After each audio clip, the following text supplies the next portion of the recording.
ইয়া জাল জালালি ওয়াল ইকরাম, এটা যদি আপনি 111 বার পড়ে পানিতে ফু দিয়ে আপনার ঘরের চারপাশে ছিটিয়ে দেন, তাহলে 3টা উপকার আপনি পাবেন ইনশাআল্লাহ তাআলা। আপনি মনে রাখবেন যে ইয়া জাল জালালি ওয়াল ইকরাম এটা অনেক গুরুত্বপূর্ণ একটি দোয়া। এই দোয়াটিতে আল্লাহ তাআলা অনেক ফজিলত রেখেছেন, অনেক কিছু এই দোয়ার মধ্যে আল্লাহ তাআলা রেখেছেন। এজন্য আপনি এই দোয়ার আমল সবসময় করবেন।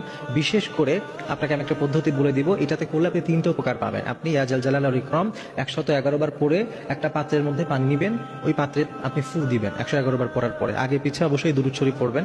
ফু দেওয়ার পরে ঘরের চারপাশে যদি আপনি ছিটিয়ে দেন, তাহলে 1 নম্বরে দুষ্টু জিনের উপদ্রব থেকে আল্লাহ তাআলা আপনাকে রক্ষা করবেন। ওই বাসায় যত সদস্য থাকে তারা রক্ষা পাবে। যদি আপনি বাসায় চারপাশে আপনার যতগুলো ঘর আছে ঘরে ছিটিয়ে দিলেন, বাসার চারপাশে ছিটিয়ে দিলেন, দুষ্টু জিনের উপদ্রব থেকে আপনি বাঁচবেন। 2 নম্বরে বিভিন্ন রকমের বিপদ আপদ থেকে আল্লাহ তাআলা আপনাকে রক্ষা করবেন। এবং 3 নম্বরে সংসারের যত অশান্তি আছে এগুলো থেকে আল্লাহ তাআলা আপনাকে দূরে রাখবেন, যদি আপনি এটার আমল করতে পারেন। অনেক সময় দেখবেন বাসা বাড়িতে বাচ্চারা আছে যারা খাবার খেতে চায় না, রাতের বেলা ঘুমোতে গেলে কান্নাকাটি করে। অনেক সময় আপনার নিজেও